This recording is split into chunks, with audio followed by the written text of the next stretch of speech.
pa lang, let us excite our spirit. Ngayon pa lamang, alam natin na, Lord, you will talk to me and I will hear you. Let us all welcome our senior pastor, no other than Reverend Blen Ramos. Palakpakan po natin ang Panginoon. Hallelujah! Hallelujah! Praise God. Amen. Magandang hapon po sa inyo lahat. Maging sa nanonood sa atin through online. Kayo po ay kausapin ng Panginoon. Amen. Ang maganda sa gawain ng Diyos, tayo po ay pumasok na malungkot. Kapag ka nandun yung presence nila, lumalabas tayo ng masaya. Tayo pumasok na may kabigatan, lumalabas tayo na napagaang ng Panginoon. At alam natin na hindi tayo pababayaan ni Lord. At sabi muli sa iyong katabi, may gagawin muli si Lord sa iyo. Amen. Tayong lahat ay yumuko, manalangin muna po tayo. Dakilang Diyos, once again, O God, we believe that you're going to move upon this place. Ipuin mo po, mangusap ka po sa amin.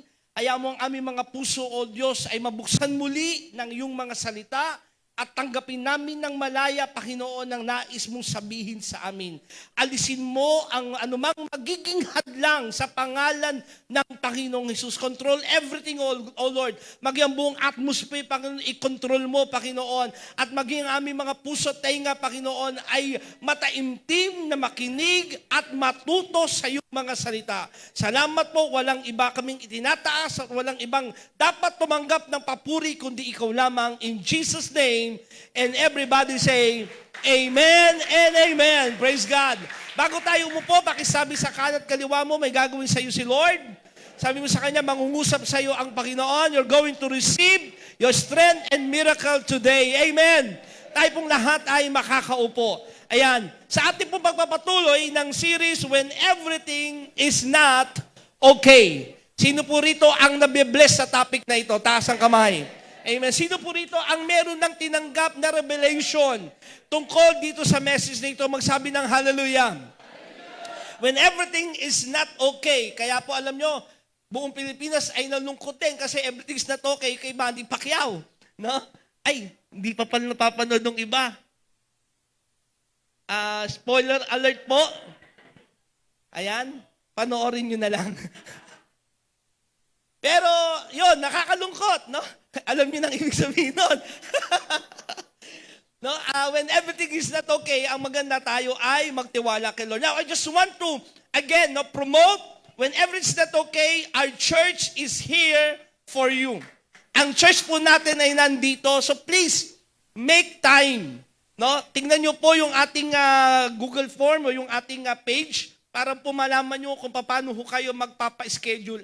At ito po, no? Please po, wag ho lang kayong titingin kung kanino kayo magpapakaunsil. Kundi kung kinakausap ka ng Panginoon, kasi minsan hinihintay nyo lang si pastora o ako o ilang mga paborito nating pastor, pero minsan hindi na sila available. So kung may availability pa po ng mga pastors natin, dun ho tayo pumunta. Although, napakahalaga rin naman na ikaw ay parang tinatawag nito yung komportable kung kanino mo gustong magpa-counsel. Pero napakahalaga po, sabi mo sa katabi mo, take this opportunity. Amen. So congratulations na po sa mga nag-take this opportunity, a moment of counseling. Alam ko pong malaki ang naitulong nito sa inyo.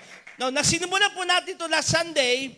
Ang topic ko natin, when everything is not okay, sabi mo sa katabi mo, trust God's plan. Kung ang tingin natin lahat ng bagay, hindi nagiging maayos, magtiwala lang tayo sa Diyos. Now, last Thursday, we talk about when everything is not okay, mahalagang tanong, bakit? Kasi, hindi basta lang nangyayari ang mga bagay sa buhay natin nang walang dahilan. So nakita natin at pinag-usapan natin yung tatlong bagay. Bagamat dalawang bagay po yung ating napag-usapan. At ngayon po ay ating din pong, kumbaga, papasadahan yung tatlong bagay when everything is not okay. Why? Una, God's plan. Sabay-sabay natin sabihin God's plan.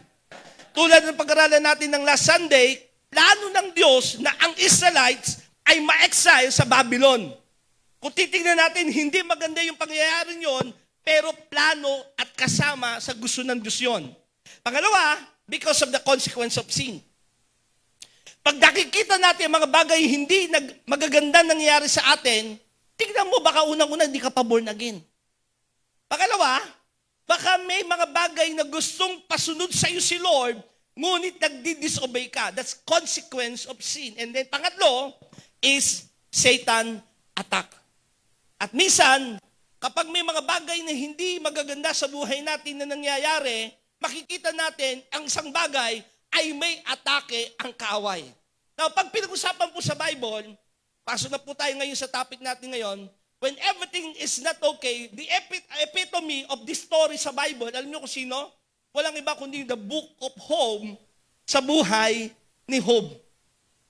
Okay, although, pagka sinabi pong book of Job, hindi nangangahulugan siya po ang sumulat niyan.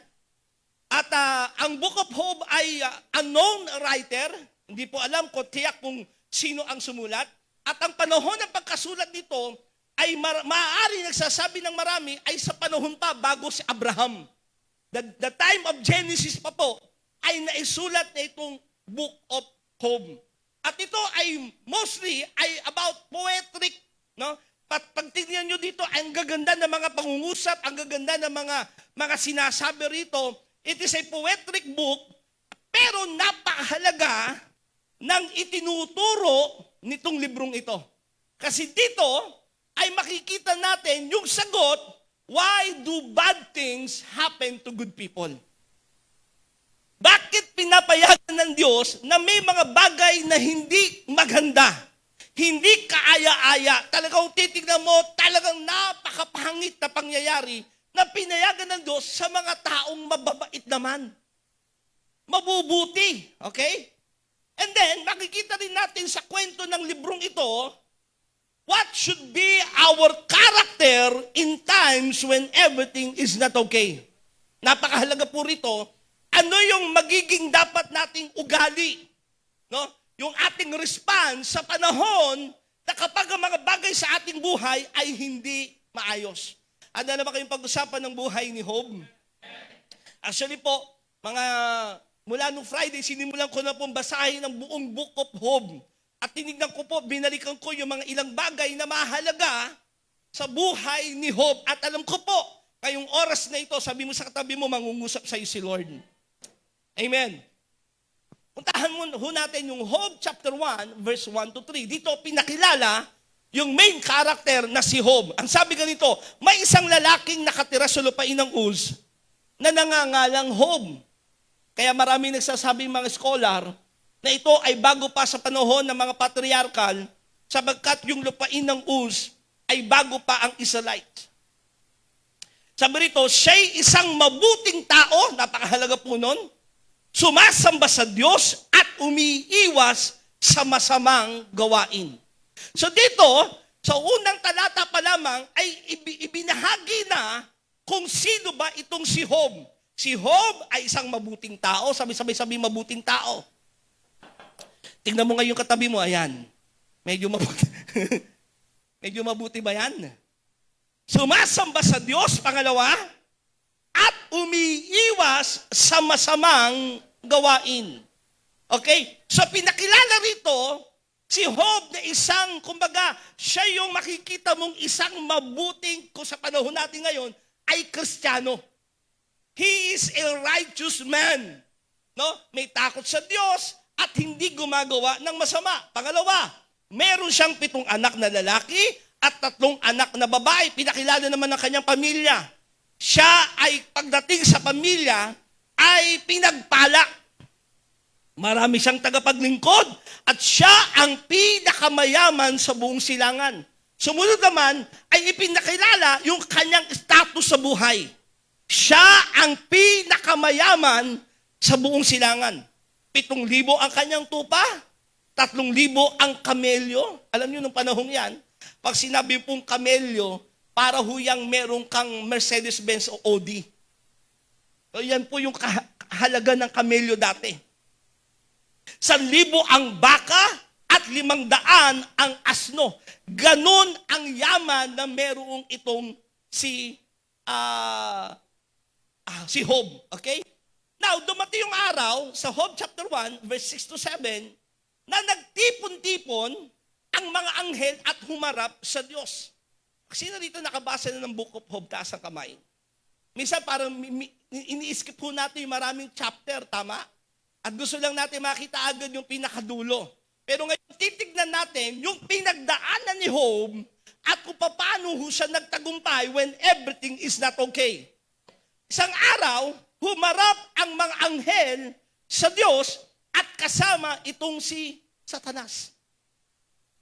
At doon po makikita natin sa Bible kung saan ang Diyos ay nagmalaki, ibig sabihin He's very proud with Job. Ang sabi ng Bible, sa Job chapter 1, verse 8 to 11, napansin mo ba ang lingkod kong si Job? Tanong ni Yahweh. Wala siyang katulad sa daigdig, mabuti siyang tao, sumasamba sa akin, at umiiwas sa masamang gawain. Dugtong pa ni Yahweh. Alam niyo, ang nakita ko rito sa talatang ito, mga kapatid, kapag tayo ay lumalakad sa kalooban ng Diyos at umiiwas sa mga masasamang bagay, ang Diyos ay natutuwa sa atin. Nalulugod siya. No? Nagiging proud siya sa atin. Amen. Kaya sabi mo sa katabi mo, lumayo ka sa masama. Then, sumagot si Satanas. Sasambahin pa kayo ni Job. Ito na, no? Kasi ang trabaho ni Satanas ay to condemn. No? Sumagot si Satanas, sasambahin pa kaya kayo ni Job kung wala na siyang nakukuha mula sa inyo? Inaalagaan ninyo siya, ang kanyang pamilya, ang lahat ng kanyang ari-arian. Pinagpala nyo ang lahat ng kanyang gawain. At halos punuin ninyo ang kanyang kayamanan, ang buong lupain. Subukan ninyong alisin ang lahat sa buhay niya at harap-harapan niya kayong susumpain. Ito na, no, hinamon ng sa kwentong ito, nasabi ng ni Yahweh, itong aking anak na si Job ay napakabuti, no? Nakita mo ba sa pinagmamalaki? Sabi ni Satanas, kaya lang naman po kayo sinasamba niyan, kasi lahat ng bagay na kailangan niya, ibinibigay niyo. Subukin niyo po, sabi dito ni Satanas, no? Nakunin lahat ng kanyang kayamanan. No, subukan nyo na gawin ito, kundi susumpain kayo ng taong yan. Verse 12, sinabi ni Yahweh kay Satanas, kung gayon, gawin mo ng lahat ang gusto mong gawin sa kanya. Huwag mo lamang siyang sasaktan at umalis si Satanas sa harapan ni Yahweh. Okay, so dito makikita natin, when everything is not okay, isang factor nito ay merong pagkilos si Satanas. Okay?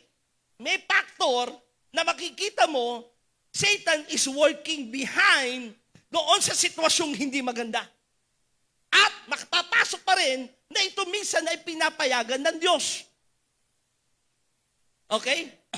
So, pag pinayagan ito ng Diyos, mga kapatid, babalik pa rin tayo sa topic natin na Sunday, trust God's plan.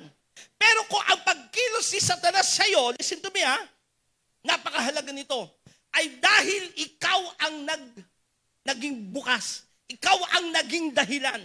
At may mga pagkakataon, listen to me, sa buhay ng Kristiyano, hindi yan ang gusto sa'yo ng Diyos. Inatake ka ng kaaway sapagkat nakakita siya ng open door. Hello? Kaya sabi ng Bible, do not make a foothold to Satan. Huwag mo siyang nibibigyan ng puwang. Sabi sa katabi, huwag mo siyang bibigyan ng puwang. Halimbawa po, tingin kayo lahat sa akin, huwag ho kayo magagalit, ha? Pero alam nyo, minsan nagiging puwang ng kaaway sa atin kapag sa mga nilalaro natin na alam nyong hindi spiritual. Hello? Ayan ay nagiging puwang ng kaaway para siya'y makapasok. Nagiging lagusan yun ng kaaway. Hindi po kagaya sa mga ibang laro, pero may mga laro na sadyang satanic. Naniniwala kayo doon? Kasi minsan napag-usapan na rin ho namin ito ng mga pastor at may mga ilang pastor na kabataan ang hindi nila, kumbaga pinagtatanggol nila yung paglalaro ng mga ganitong bagay. Okay? Namely, gusto niyo ba akong magpangalan pa? Ha? Yung mga naglalaro dyan ng ML is very satanic. Yung character. Pero kung yan ang conviction mo, nasa sayo yan. Pero sasabihin ko sa'yo, listen to me ha, if you will pray, if you will fast, kung puspos ka ng Santong Espiritu, imposible para sa akin na maglalaro ka niyan. Nasubukan nyo na ba nag-pray at napuspos at pagtapos mag-pray at mapuspos, humawa ka ng ng cellphone at naglaro ka niyan, ano mararamdaman ng espiritu mo? May conviction. Pero ito yung pinupunto ko po ngayon mga kapatid. I'm not against again. No? Hindi po ako against sa mga ibang laro. Yan yung basketball. Laro ka niyan. Pero anumang sobra ay kasalanan. Baka naman mula umaga hanggang hapon, papasok pa rin ang kaaway sa'yo niyan. Nandiyan kayo? So dito, balikan natin, pinayagan ng Diyos na kumilos si Satanas sa buhay ni Job. Okay? Pag pinayagan ng Diyos, uulitin ko, you can trust God's plan. So paano kumilos si Satanas? Tingnan natin ito. Verse 13, isang araw, nakakainan at nangiinuman mga anak ni Job sa bahay ng kanyang panganay na kapatid na lalaki. Walang anong-ano'y dumating kay Job ang isa niyang tauhan. Sinabi nito, kasalukuyan po namin pinag-aararo ang mga baka at nanginginain naman ng mga asno. Nang may dumating na mga sabeyo, kinuha po nila ang mga baka at mga asno at pinatay pa po ang aking mga kasama. Ako lang po ang nakatakas upang magbalita sa inyo. Ito na, nagsimula na yung atake ng kaaway. Nagsimula na yung when everything is not okay. No, yung bad things happen to good people. Sumunod, verse 16. Hindi pa ito nakatatapos sa pagbabalita. Ibig sabihin, umaalingaw-ngaw pa yung pagsigaw nung nagbalita. Nang may dumating na namang isa, sinabi naman nito kay Job, tinamaan po ng kidlat ang mga tupa. Grabing kung titignan mo, kamalasan talaga kung titignan mo, no? At mga pastol at namatay lahat. Ako lang po ang nakaligtas upang magbalita sa inyo. Talaga kailangan may payagan na may mabuhay para magbalita eh. Para yung damdamin ni Job ay talagang masubukan. Tanya kayo? Hindi pa ito halos tapos magsalita, umaalingaw-ngaw pa yung kanyang boses, nang may isa pa na namang dumating. Ang sabi nito, sinalakay po kami ng 3 pangkat na mga kaldeyo. Kinuha nila ang lahat ng kamelyo at pinatay ang aking mga kasama. Ako lang po ang nakatakas upang magbalita sa inyo. Unang inatake rito, yung mga tauhan at yung mga ari-arian ni Job. Okay? Talagang pinapayagan ng Diyos na minsan atakihin pati ang ating financial status. Sino ito alam niyang may atake yung kaaway sa kanyang financial status? Kung titignan mo, no, everything is not okay pagdating sa iyong financial. Amen? Verse 18, hindi pa rin ito halos tapos magsalita. Umaalingaw-ngaw pa yung boss yung nagbalita nang may dumating na namang isa at nagsabi, habang ang mga anak ninyo, ito nang pinakamabigat eh. Ako, alam kong kaya kapag pinansyal lang, mga material na bagay, pero pag pinag-usapan na ang pamilya, mabigat na po yun. Ito na isang mabigat na pangyayari. Habang ang mga anak po nyo'y nagkakainan at nagiinuman sa bahay ng panganay nilang kapatid, hinampas po ng napakalakas na hangin ang bahay at bumagsak. Nabagsakan po sila at namatay lahat. Ako lang po ang natirang buhay upang magbalita sa inyo. Tanya kayo? So talagang kumbaga titignan mo, everything is not okay. Mula doon sa kanyang mga material na bagay, mga bagay na kanyang tinatangkilik, mga tauhan niya, naubos lahat. Pati ang kanyang mga anak, yung 7 mga lalaki, 3 mga babaeng kanyang mga anak, habang nagtitipon-tipon, nagse-celebrate sa bahay ng panganay, bigla ba namang kamalas-malas kung titignan mo? Biglang dumating isang, kumbaga, tornado at binagsakan yung bahay nila, yung mga nandoon sa loob, kasama lahat ng anak ni Job. Ito yung first attitude na makikita natin, bakit si Job ay naisulat ang kanyang kasaysayan sa Bible. Verse 20, tumayo si Job, pinunit ang kanyang damit, at nag-ahit ng ulo. Iyon yung simbolo ng kanyang pagdadalamhati. Ito yung simbolo ng kanyang pag-aayuno. Pagkatapos, nagpatira pa siya at sumamba sa Diyos. Ang sabi niya, hubad akong lambabasin sinapupunan ng aking ina, hubad din akong babalik sa lupa ni Yahweh. Ang nagbigay si Yahweh, siya rin ang babawi. Purihin si Yahweh. Sa kabila ng mga pangyayaring ito, hindi niya sinisi ang Diyos, kaya't hindi siya nagkasala laban sa Kanya. When everything is not okay, listen to me, the first attitude na pinakita rito ni Job, he maintained the attitude of worship. Ito ang isang mahirap bagay na gawin natin, mga kapatid. Totoo lang. Kapag may mga bagay na hindi magagandang nangyayari sa atin, sabi ng Bible, at si Job ay sumamba sa Diyos. So, when everything is not okay, the first attitude, inaatake ang iyong pinansyal.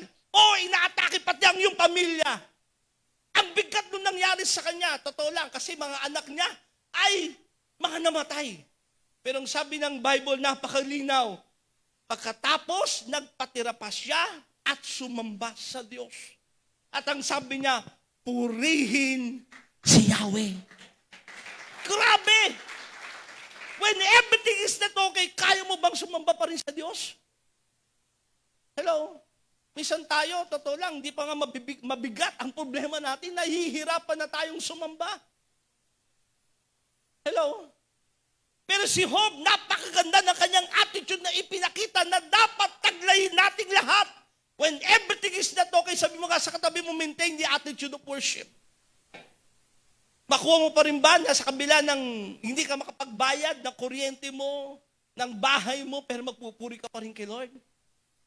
Madali yun, minsan. Paano kung ang buong mga anak mo, mahal mo sa buhay ay may sakit? Ikaw ba'y pupunta pa ng church para mag-worship kay Lord? Hindi para umiyak at sabihin mo kay Lord yung problema mo, iba po yun. Kundi yung attitude na nagpapasalamat pa rin sa Diyos at pinupuri ang Panginoon. Psalm chapter 34 verse 1, I will praise the Lord at all times. I will constantly speak His praises.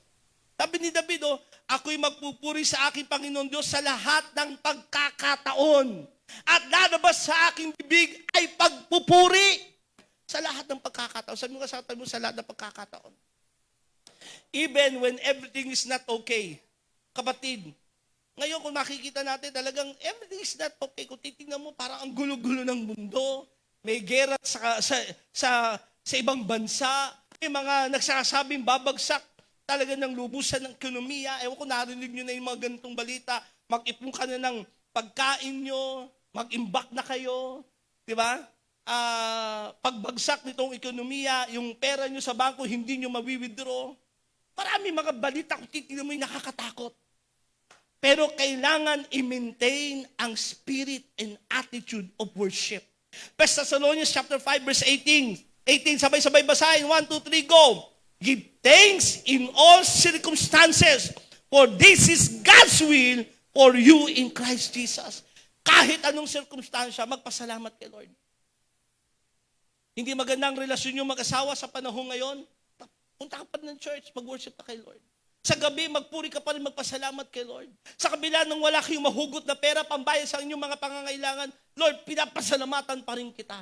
Bakit? Yun ang kalooban ng Diyos. Ephesians chapter 5 verse 20, and give thanks for everything to God the Father in the name of our Lord Jesus Christ. So, unang attitude na ipinakita ni Job, na dapat taglayin natin. Ulitin ko, pag pinag-usapan ang everything is not okay, bad things happen to good people, si Job yung pinaka-epitome ng kwentong yan. Pero napakaganda nung attitude na ipinakita ni Job, which is, nagpuri pa rin sa Diyos. At sabi mo sa katabi mo, kaya natin gawin yan. Bakit? Hindi ka nakatingin sa iyong problema. Hindi ka nakatingin sa mga nangyayari sa iyong kapaligiran. Kundi tinitignan mo pa rin na ang Diyos ay mabuti sa iyo. Amen ba? Sino dito naniniwala na kahit anumang mangyari sa mundong ito, ang Diyos ay mabuti sa Kanya? So anong dapat gawin? Maintain the attitude of worship. Pero hindi doon natapos yung kwento ni Job. Ito na naman, nagharap na naman ang mga anghel kasama itong si Satanas, the accuser of the brethren. Talagang walang ginagawa itong si Satanas, kundi akusahan tayo. Wala siyang ibang trabaho. Sabi ng John chapter 10, verse 10, na parito si Satanas para magnakaw, pumatay, manira ng buhay. Yan ang kanyang pinakaplano sa ating lahat. Nagmalaki na naman ng Diyos kay Satanas. Job chapter 2, verse 3. Buong chapter po itong pag-uusapan natin. Buong book of Job, ha? Kaya sabi sa katabi mo, hold on. Job chapter 2, verse 3. Napansin mo ba? Ito naman, ang usap si Yahweh. Ang lingkod kong si Job. Tanong ni Yahweh, Wala siyang katulad sa daigdig. Mabuti siyang tao, sumasamba sa akin. Kanya kayo, alam ng Diyos na dumaan na sa matinding pagsubok si Job, pero yung karakter ni Job, sumamba pa rin sa Diyos. At umiwas sa masamang gawain. Ibig sabihin, hindi niya ginawang, naku, bagsak ng buhay ko, wala mga anak ko, inom tayo. Di ba? Hindi siya gumawa ng masama. Kanya kayo, hindi niya, kayong mga natirang buhay, patay na mga anak ko, yari, dito nga kayo pagbubuntungan ko ng galit. Hindi siya gumawa ng masama. Hinimok mo akong pinsalain siya, kahit walang sapat na dahilan. So listen, dito pa lang may magandang revelation eh. Minsan may dahilan talaga ang kaaway para pugsain ka. Hello, nakita niyo ba yung talatang yon? Walang sapat na dahilan para gawin mo yan, pero pinayagan ko.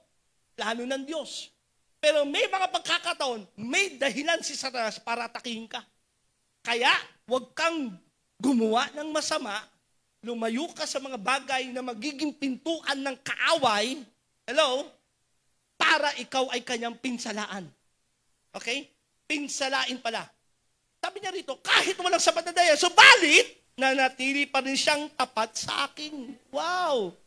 Ang ganda nung naging report ng Diyos kay Satanas, no? Ang sarap marinig na tayo sa kabila ng may pinagdadaanan ay nananatiling tapat sa Diyos. Pero nagsalita naman itong si Satanas, verse 4 to 6. Kahit anong bagay ay ibibigay ng tao. Huwag lamang siyang mamatay. Subukin yung saktan ng kanyang katawan at sigurado kong susumpain niya kayo ng harap-harapan. Ito na. Financial, mga material, inatake, pamilya. Pero this time, ang gusto naman ni Satanas, ang kanyang physical na katawan. Sinabi ni Yahweh, kung gayon, gawin mong gusto mo. Gawin sa kanya, huwag mo lamang siyang papatayin. Pinayagan ng Diyos, siya naman ay atakihin physical. Job chapter 2 verse 7 to 8. Kaya umalis si Satanas sa harapan ni Yahweh at tinadtad ng nagnanaknak na sugat ang buo nitong katawan. Mula ulo hanggang talampakan. Grabe, no? Hindi lang pae, talampakan. Naupo si Job sa tabi ng basurahan at kinamot niya ang isang perasong basag na palayok ang kanyang sugat. Ito na. Sumunod na atake ay yung kanyang physical na katawan. Talagang everything is not okay. Pag pinag-usapan sa buhay ni Job, tama? Nawala ng ari-arihan, ang kanyang pamilya, mga anak, eto pa, may sakit ang kanyang katawan. Ito ang pinaka-nakakalungkot na pangyayari. Yung supposed to be na kanyang magiging katuwang sa pangyayaring ito ay ang kanyang asawa, sa verse 9 to 10, sinabi ng kanyang asawa, mananatili ka ba bang matuwid? Sumpain mo na ang Diyos mo nang ikay mamatay na. Ang sagot ni Job, hindi mo naintindihan ang iyong sinasabi. Pagpapala lang ba ang tatanggapin mo sa Diyos? Hindi man natin tatanggapin kung bigyan na tayo ng pagdurusa. Sa kabila na kanyang paghihirap, hindi nagsalita si Job ng laban sa Diyos. Grabe, no? Another attitude na makikita natin kay Job. Siguro kung tayo ito, hindi na natin alam kung ano ang paglalagyan ng ating faith. Tama? Hindi natin alam anong magiging attitude natin sa bagay na ito. Na wala ang kanyang ani-arian, ang kanyang pamilya, sumunod, nagkasakit. Tapos yung kanyang asawa, yung paan nanlait sa kanya. Yung yung sumubok ng kanyang faith. Marami sa atin, bumabagsak ang ating faith kay Lord dahil sa mga taong nasa paligid natin. Lalo, naapektuhan tayo pag-asawa ng pinag-usap. Pag malapit na sa ating buhay, ilang mga kakilala natin na palayo kay Lord dahil hindi nila kinaya yung pagtatalo ng mag-asawa. Napalayo sa paglilingkod kay Lord dahil sila mag-asawa hindi nagkasundo. Hello? Pero dito sabi ng Bible, hindi pa rin nagsalita ng laban si Job sa Diyos. Anong ibig sabihin nito? Napakaganda ng perspektibo ni Job pagdating sa pagsubok.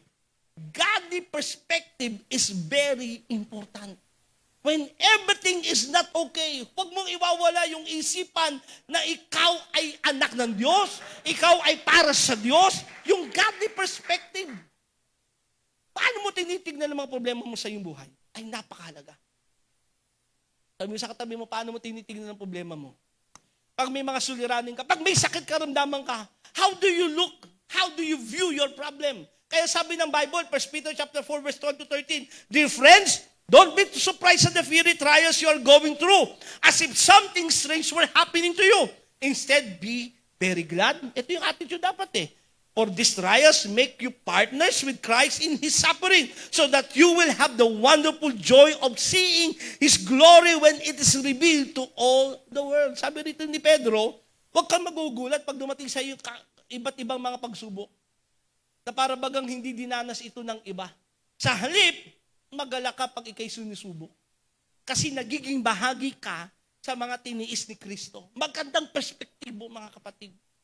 Magandang pananaw pagdating sa pagsubok at suliranin. Basahin natin sa Tagalog, mga minamahal, huwag na kayong magtaka sa mabibigat na pagsubok na inyong dinaranas na para bang ito'y pangkaraniwan. Sa halip, magalak kayo sa inyong pakikibahagi sa mga paghihirap ni Kristo upang maging lubos ang inyong kagalakan kapag nahayag na ang kanyang kadakilaan.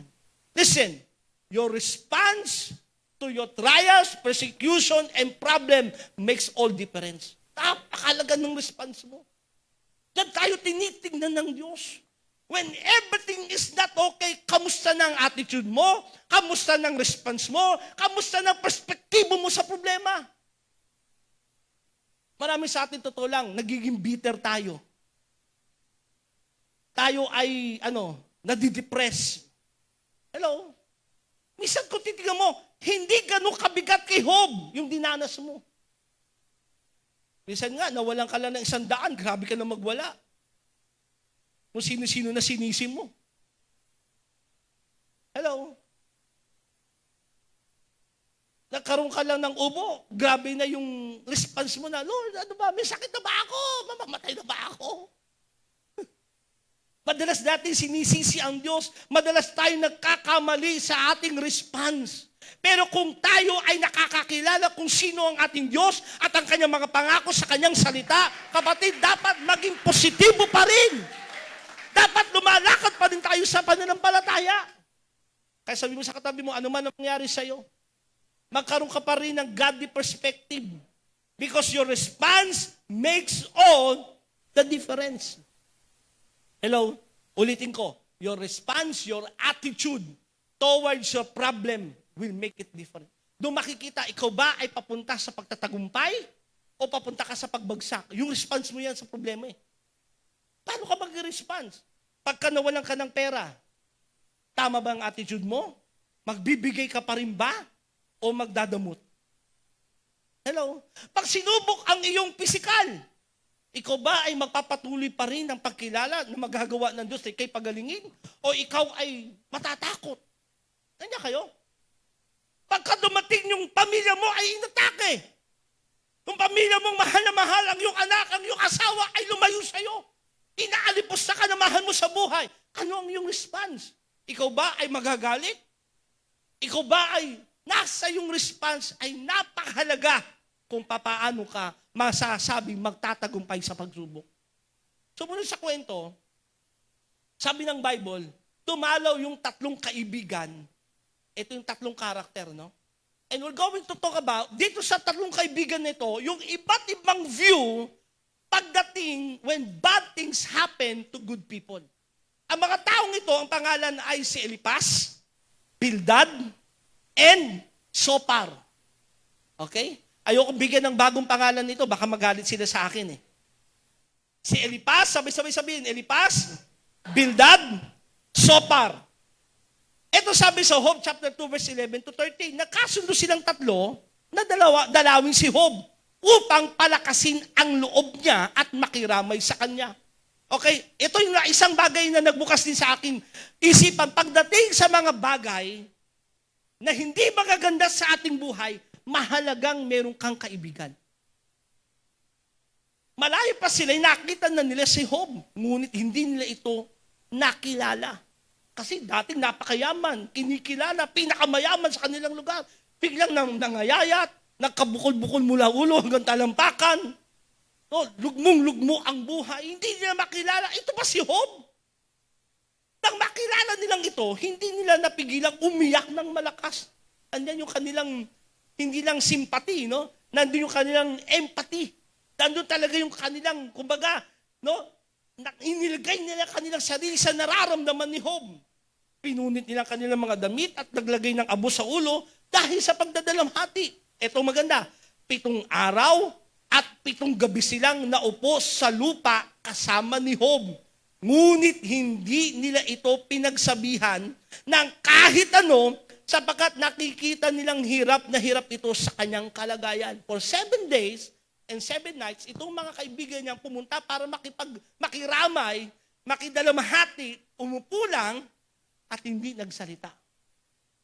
The best thing, listen to me church, that you can do to people na may pinagdadaan ng hindi maganda. At alam ko po, may mga kaibigan tayo, may mga kakilala tayo, na alam natin may pinagdadaanan silang hindi maganda na minsan pinayagan ng Diyos o atake ng kaaway. The best thing you can do as a friend, just be there. Minsan di mo kailangan magsalita eh. Just sabihin sa katabi mo, just be there. Yun yung pinakita ng magandang karakter nung 3 sa una. Okay? Sa 7 araw at 7 gabi, umupo lang sila. Kung ano yung ginagawa ni Job, nag-ahit din sila ng ulo, naglagay ng abo sa ulo, umupo doon sa sulok, umiiyak, nagdadalamhati, hindi sila sasalita ng kahit ano. Hindi nila sinasabi ba itong ginagawa natin? Hindi nila sinasabing ano ba, baka ano na to Di ba? Hindi. Kundi nakidalamhati sila. Mga may kaibigan dito at alam ko may pagdadaanan ang mga kakilala ninyo sa buhay. Mga mahal nyo sa buhay. Ulitin ko, the best thing that you can do is just be there. Hindi mo kailangan magsalita, hindi mo kailangan, minsan, alamin kung ano nangyari sa kanya. Kasi minsan, kapag inaalam mo pa, lalo pang nabubuhay yung damdamin. Nanya kayo? Sabi mo rin sa katabi mo, just be there. Naranasan nyo ba na meron kayong pinuntahang kaibigan o kamag-anak, mahal sa buhay, na nandun ka lang para makiramay? Natutuwa ako sa isang kaibigan kong taga-Malaysia. No? Actually, isa siyang kumpari ko, inaanak niya si Gail. Nung namatay si Bishop Boy Ramos, nagulat ako kasi nag-message siya sa akin, he's from Malaysia pero lumipad siya papuntang Pilipinas para lang makiramay sa aking tatay. Sabi niya, Pastor Glenn, I'm here at the airport. I just want to be with you at this moment na hindi maganda yung sitwasyon. No? Sinundo ko siya sa airport. Sabi niya, wag mo kung isipin kung ano man, dali mo lang ako sa hotel. I just want to be with you. So, ganda nung kanyang naging karakter. Kaya sabi ko, paano kaya kung siya naman ang mamatayan? Wag naman sana, no? Pero ano ba, pupunta rin ba ako ng Malaysia para gawin yung kanyang ginawa? Alam, napakaganda nung attitude na yon. Kasi, nandun lang siya para just pakita na nakikiramay. Sabi mo, Lisa, tabi mo, naranasan mo namang makiramay. Yung nandun ka lang para ipakita mong nakikidalamhati ka. O isang konting sermon, tingin kayo lahat sa akin. May mga pinupuntahan tayong libing at lamay. Pumupunta ka doon hindi para makiramay. Nakakalungkot. Marami tayo mga kaibigan at kakilala, pumupunta kasi para sa pagkain minsan, napakababaw. O yung iba, hindi para nandun sa pakikiramay. Kasi nandun yung mga barkada niya. Ginawang parang reunion. Yung lamay. Kaya sabi ko minsan kung kayo pupunta dito, sabi ko, pumunta kayo dito para makiramay. Yung iba hindi man lang sumilip sa patay, ni hindi man lang nakiusap sa mga kamag-anak para makiramay o makisabi man lang na condolence. Yung iba hindi talaga pumunta lang doon. Pagdating, hi, kumusta na kayo dyan? Ayan, naku, may lumilipad na feeling butterfly. So, ulitin ko, when everything is not okay to your friends, just be there. Job chapter 3, verse 1 to verse 1, verse 3, verse 11 to 20. Pagkaraan ng matagal na pananahimik, 7 days, nagsalita si Job. Ito na, una nagsalita si Job. Sabi niya, sinusumpa ang araw ng siya'y isilang. Verse 3, hindi na sana ako pinanganak pa at hindi na rin sana ako ipinaglihi. Bakit hindi pa ako namatay sa tiyan ng aking ina? O kay noon ako'y isinilang niya. Bakit pa isinilang kung magdurusa rin lamang? At bakit pa binuhay kung daranas din lamang ng kahirapan? So ito na, unang nagsalita si Job, unang nagbukas ng salita. Sabi niya, bakit pa ako isinilang? Ganito pala mangyayari sa akin. Okay, hindi masama na maglabas ka ng damdamin mo sa iyong sitwasyon. Hello, walang kasalanan doon. Walang mali na yung nararamdaman mo ay sabihin mo, actually, napaka-healthy nun. When everything is not okay, be true to your situation. Don't deny it. Kasi masisiraan ka ng ulo pag dininay mo yan. Marami mga tao, dinidinay nila ang kanilang sitwasyon. Alam nyo, nagkaroon ng mental problem. Alam ni Job ang kanyang sitwasyon. Kaya sabi niya, dapat din na lang ko sana pinanganak. Nagdaing na siya.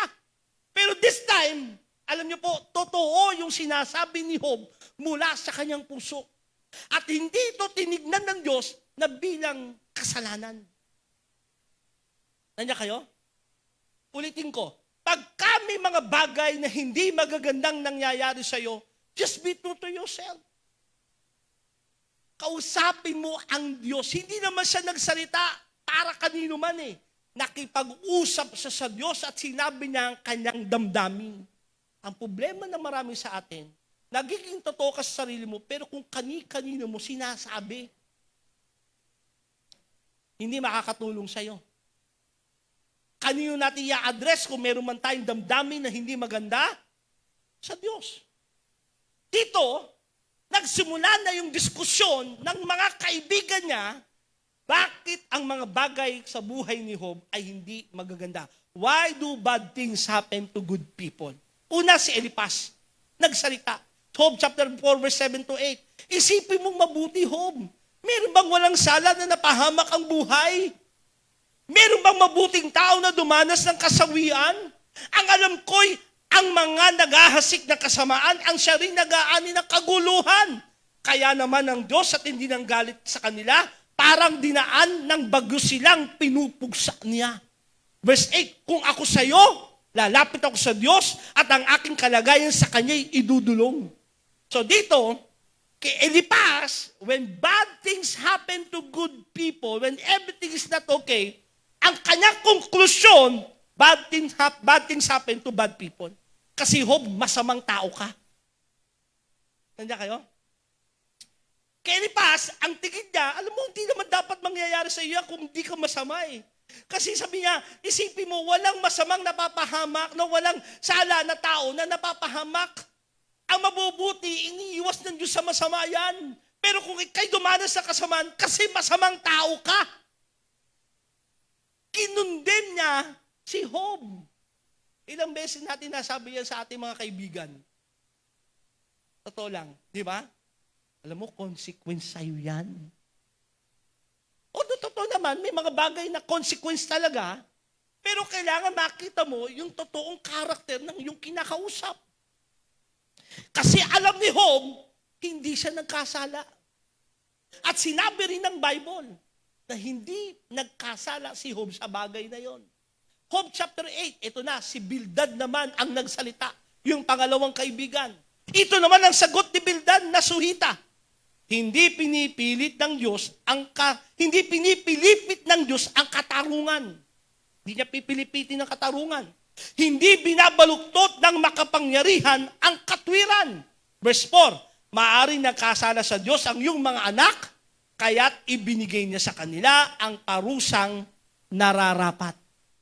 So kay Bildad, why do bad things happen to good people? Because God is a justice God. Dahil ang Diyos ay justisya. Kapag may masama kang ginawa, justisya ng Diyos, dapat parusahan ka. Okay? Kay yung unang tao na kaibigan si Eliphaz, masamang tao ka, kaya nangyari sa'yo yan. Kay Bildad naman, justisya ng Diyos yan, kaya nangyari sa'yo. Job chapter 11 verse 6 and verse 13. Ito naman, si Sopar, yung pangatlong kaibigan. Parusa nga niya sa iyo'y mas maliit kaysa sa iyong kasalanan. Alam mo, Yung namatayan ka ng anak, nawalan ka ng mga ari-arian, no? Mga tauhan na wala sa'yo, nawalan ka ng asawa, pati nagkaroon ka ng sakit mula ulo hanggang paa. Malit pa yan dahil ang tindi ng kasalanan mo eh. Ang iyong puso, Job, sa Diyos mo isuko at sa Kanya iabot ang mga kamay mo. So kay Sopar, why do bad things happen to good people? Ang kailangan mong gawin, masamang tao ka, repent of being bad person. Yun yung kay Sopar. No? Ang conclusion niya, Job, masamang tao ka kasi. Tama yung sinabi nung unang kaibigan natin, si Bildad. Masamang tao ka, kaya dapat mag-repent ka. Maliit pa nga yung parusa sa'yo eh. Nandiyan kayo? Pero ito yung magandang naging sagot na una ni Job sa diskusyon na ito. Job chapter 13 verse 15, King James Version.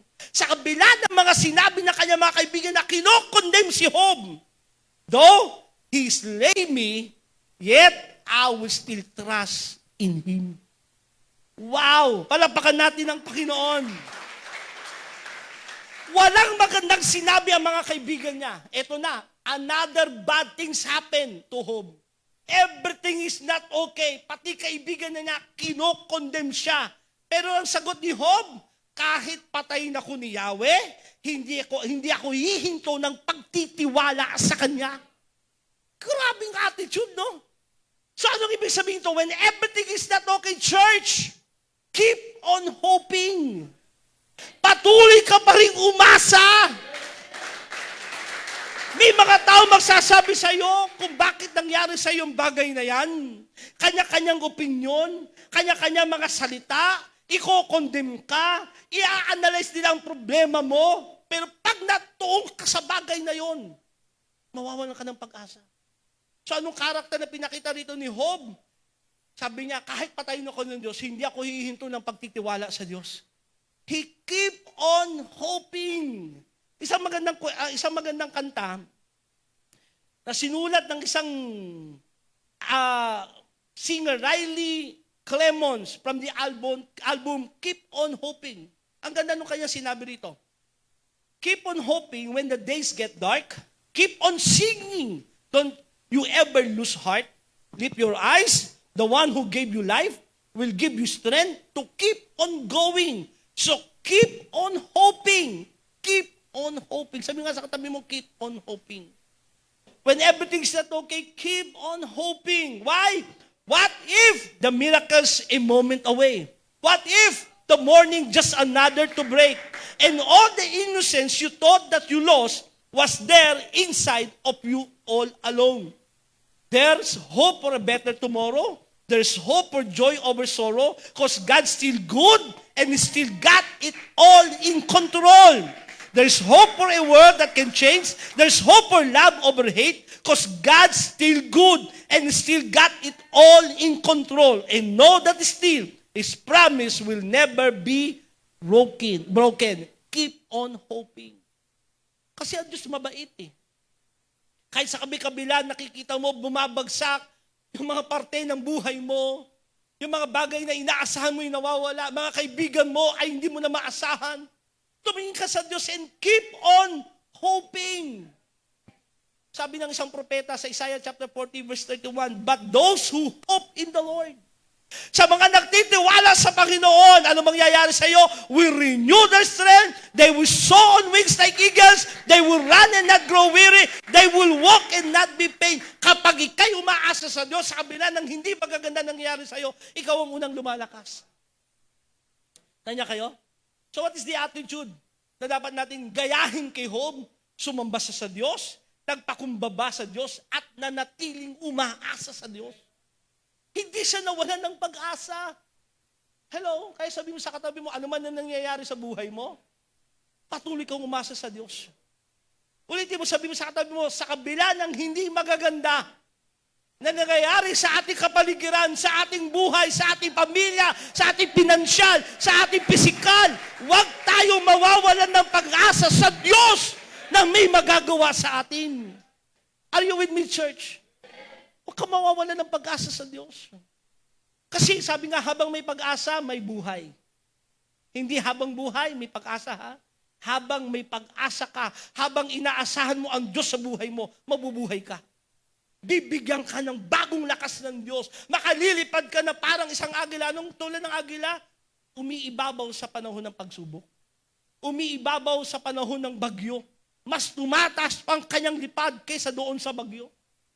Amen? And they will run and not grow weary. Kita mo, tumatakbo ka, nagpapatuloy ka, pero hindi ka mapapagod. Kasi bakit? May inaasahan ka. Yung tatlong kaibigan niya, pinondem siya. May isang kabataan, no? Kung saan nakikinig sa diskusyon na yon. Ang pangalan niya ay si Elihu. Alam niyo, mga kabataan, may mga kanya-kanya ring opinion yan eh.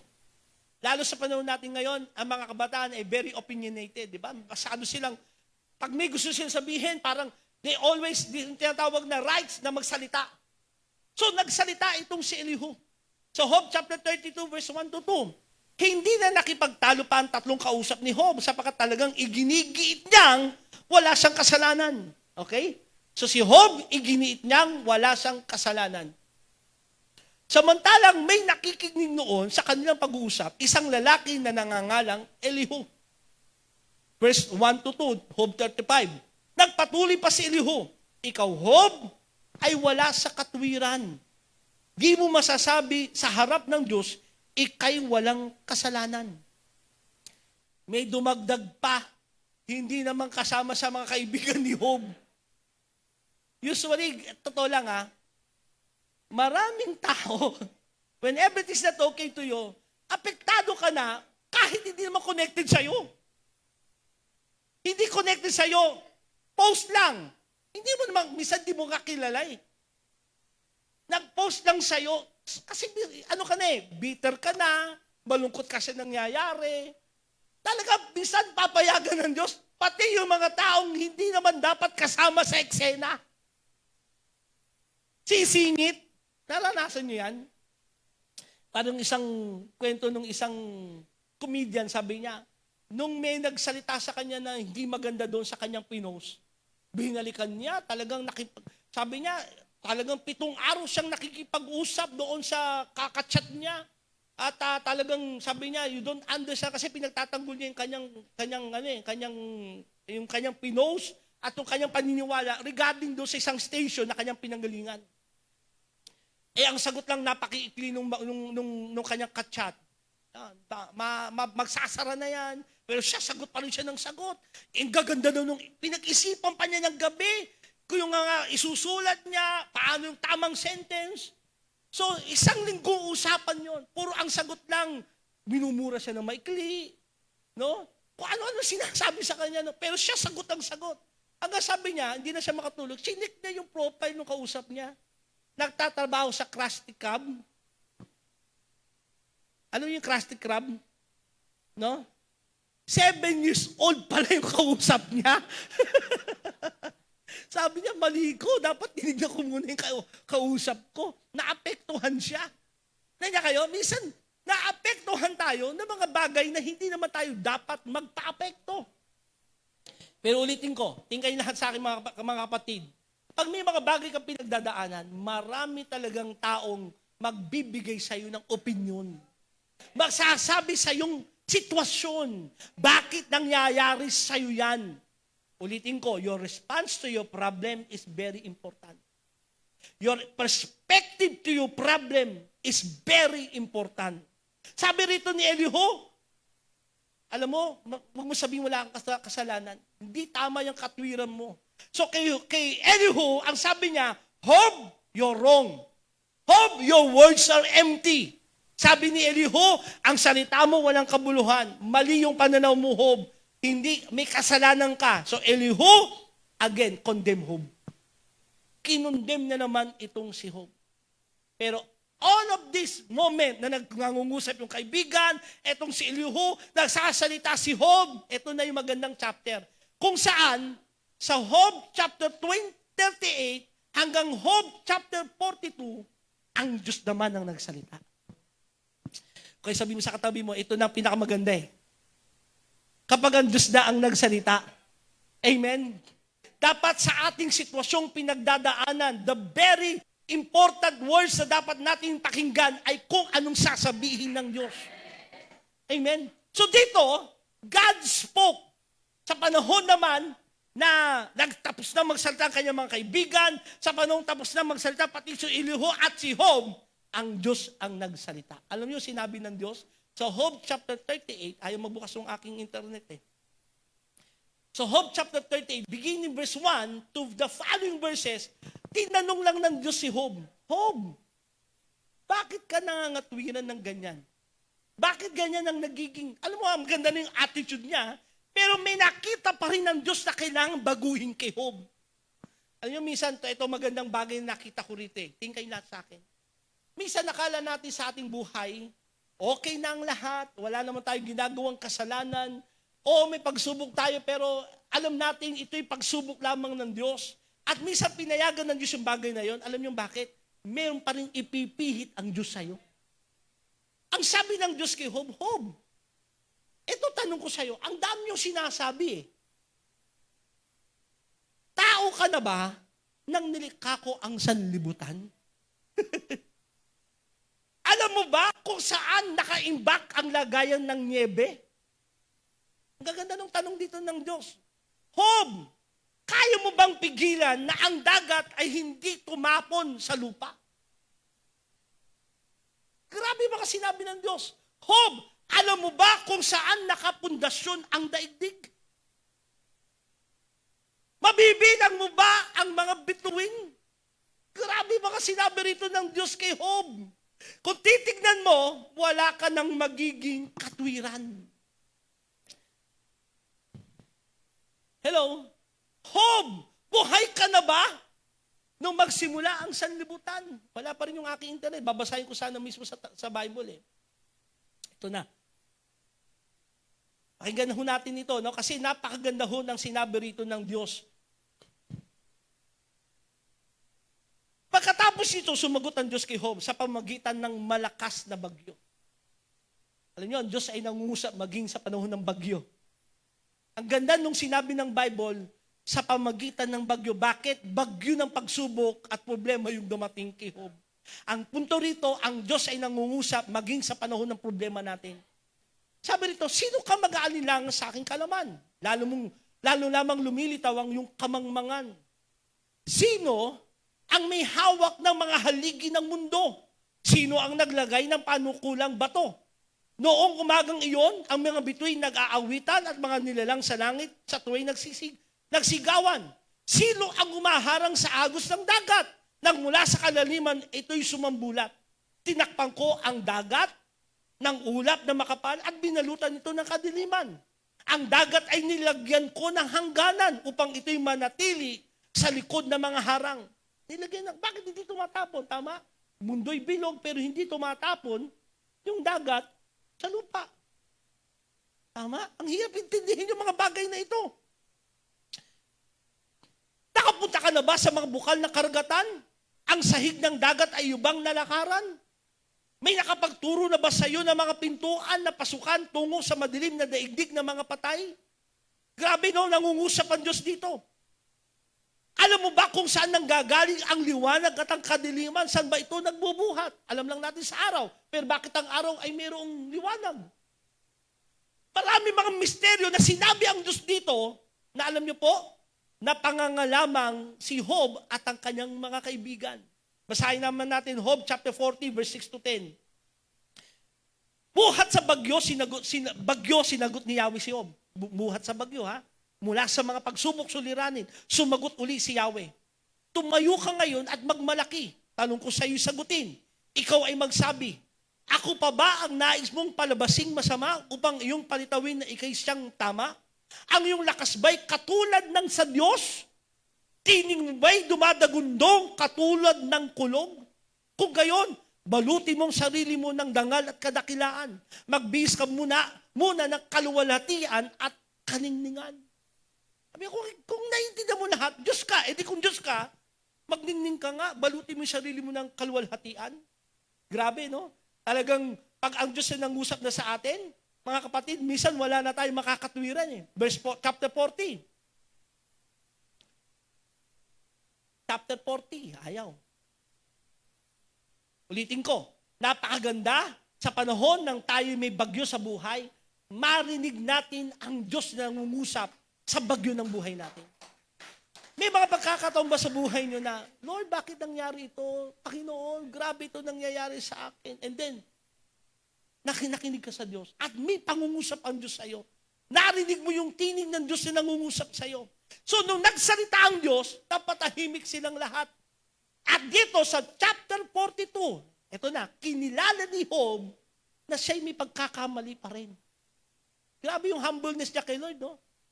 No? Sa kabila ng alam niyang wala siyang kasalanan, at sabi rin ng Diyos na matuwid ang aking anak na ito, pero sa proseso na kanyang pinagdaanan, alam niyang may attitude siyang naging mali. Anong ginawa niya rito? Verse 1 to verse 3. Ito naman ang sagot ni Job kay Yahweh. Alam kong ang lahat ng bagay ay kaya niyong gawin at walang makakapigil sa lahat ng iyong balakin. Ibig sabihin, God is sovereign. Kung ano man gusto niyang gawin, Diyos siya. Magtiwala ka lang sa Kanya. Tinatanong nyo, sino akong nangahas na kayo pag-alinlangang, gayong ako na may walang nalalaman? Inamin niya wala siyang nalalaman. Nagsalita ako ng mga bagay na di ko naunawaan kasi, Lord, kunin mo ng buhay ko. Pamatay na lang ako. Di ba, minsan ganyan ang reaksyon natin pag matindi pagsubok. Lord, pwede ba bukas din ako magising? O kaya yung asawa mo yung pinuproblema mo, Lord, kaya siya na lang ang huwag magising. Nagsalita ako ng mga bagay na di ko naunawaan ng mga hiwagang di abot ng aking isipan. Ito naman, nangusap na ang Diyos sa tatlong kaibigan niya. Job chapter 42, verse 7. Si Eliphaz na Temaneo naman ang hinarap ni Yahweh. Sinabi niya, matindi ang galit ko sa inyo at sa dalawa mong kaibigan sapagkat hindi ninyo sinabi ang katotohanan tungkol sa akin tulad ng ginawa ni Job. Tama pa rin, may ginawa si Job na tama eh. Pero maganda kay Job, nagpakumbaba pa rin ka sa Diyos. Anong punto rito? Huwag ho natin ilagay sa ating puso, listen to me, tingay lahat sa akin, yung tinatawag na self-righteous. Marami mga tao sa panahon ng pagsubok, napakayabang sa Diyos. Para bagang lagi magmamalaki sa Diyos. Minsan patuto natin, nabanggit nyo, minsan nababanggit natin ito, no? Tapat naman ako sa iyo Bakit nangyayari ito sa akin? Bakit alam mo ba talagang tapat ka sa basihan ng katapatan sa paningin ng Diyos? Tama? Minsan, ang dali natin sabihin, Lord, naglilingkod ako sa iyo. Minsan kaya natin yon, pero ang katotohanan, mas gusto ng Diyos na tayo makitaan niyang nagpapakumbaba sa panahon na tayo dumadaan sa pagsubok. Ito na, pinagsabihan ng Diyos yung tatlo niya mga kaibigan. Sabi ng Diyos, maghandog kayo para sa inyong mga kasalanan. At sabi ng Diyos, Job, ipag-pray mo ito mga kaibigan mo.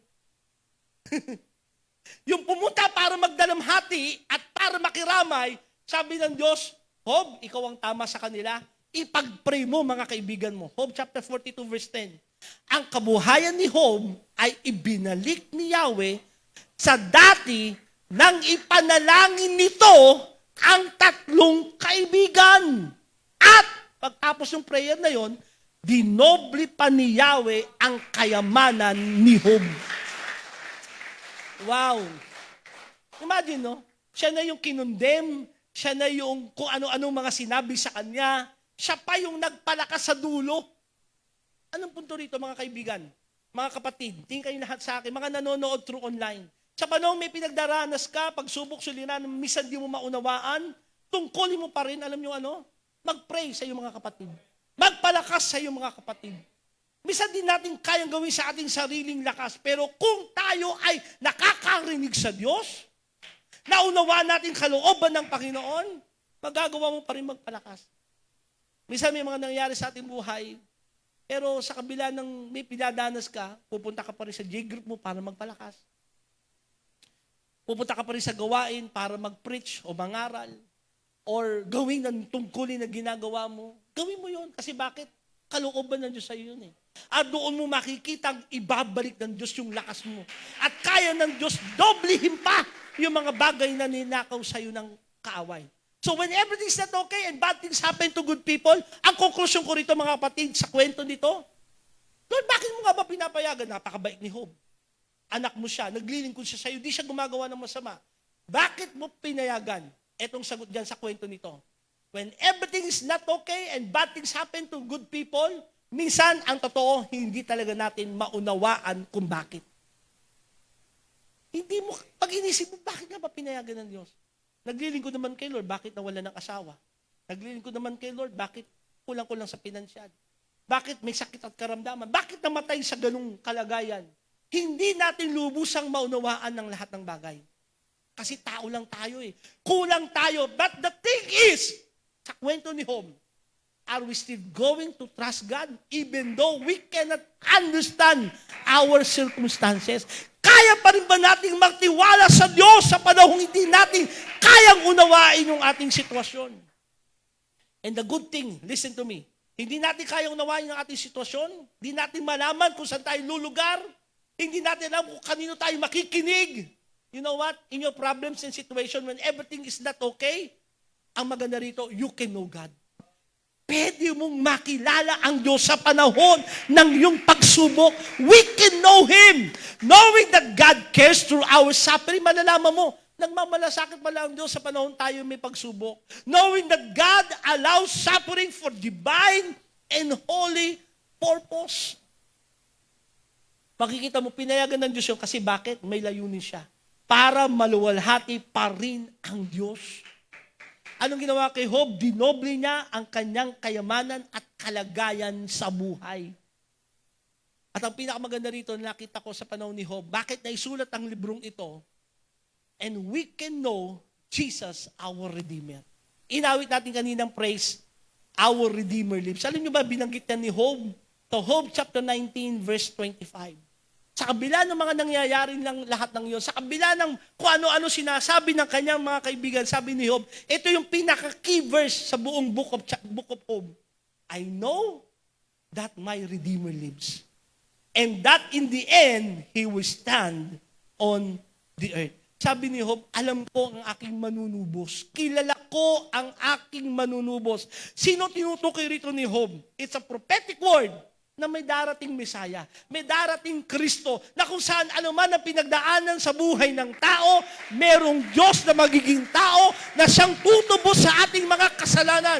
Anong punto rito? Anuman ang pagsubok natin dadaanan, when everything is not okay, tumingin tayo sa ating Redeemer. Tumingin tayo sa ating Panginoong Jesus, sapagat tutubusin niya tayo, tutulungan niya tayo, hindi niya tayo pababayaan, hindi niya tayo iiwanan, mahal na mahal tayo ng Panginoon. At the end of everything, church, we know meron tayong manunubos na buhay. Meron tayong Panginoon na nagmamalasakit sa atin. Oo, hindi mo kayang unawain ng lahat ng bagay. May mga tao magsasabi sa iyo ng konklusyon sa nangyayari sa iyo. Pero labas sa kalooban ng Panginoon. Anong dapat natin gawin? Keep on hoping. Tamang attitude, godly perspective, magpuri pa rin sa Diyos, sumamba pa rin sa Panginoon. O ilabas mo yung damdamin mo sa Diyos, at the end, magpakumbaba ka pa rin kay Lord. Pero sabihin pa rin natin, Lord, alam ko, hindi mo ko iiwanan. Kasi si Jesus, kailanman hindi ako iiwanan, hindi ako pababayaan. When everything is not okay, we know that we have a Redeemer. Tayong lahat ay tumayo. Grabe yung buhay ni Job. Pero, kapatid, ito'y lesson sa ating lahat. Sapagkat sa buhay ng tao, listen to me church, hindi natin maiiwasan, hindi mo matatakasan na may mga sadyang bagay na hindi magaganda na mangyayari sa ating buhay. Ulitin ko, tingin lahat sa akin para marinig nyo. Sa buhay ng tao, hindi mo maiwasan talaga, makakasakit ka. May mga taong mag-aalipos sa sayo. May mga taong iwanan ka, sasaktan ka kahit mahal mo sa buhay. May mga bagay na papayagan ng Diyos na susubukin ang iyong pinansyal. Susubukin pati ang iyong kalusugan. Pero makalilimutan, keep on hoping because we know that our Redeemer lives. Merong tayong manunubos at ang kanyang pangalan ay Jesus. Namatay siya para sa atin. Tinubos niya ang ating mga kasalanan. Ano man ang dahilan ng iyong dinadana sa pagsubok, ito may bunga ng iyong kasalanan, kilalanin mo si Lord. Kaya kang tubusin ni Lord sa iyong kalagayan. Ito ba'y atake ng kaaway? Kilalanin mo si Jesus, ang siyang magpoproteksyon sa iyo. Hindi ka niya pababayaan. Amen ba?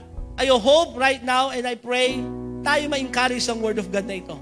Because when everything is not okay, we know we have a Redeemer. And His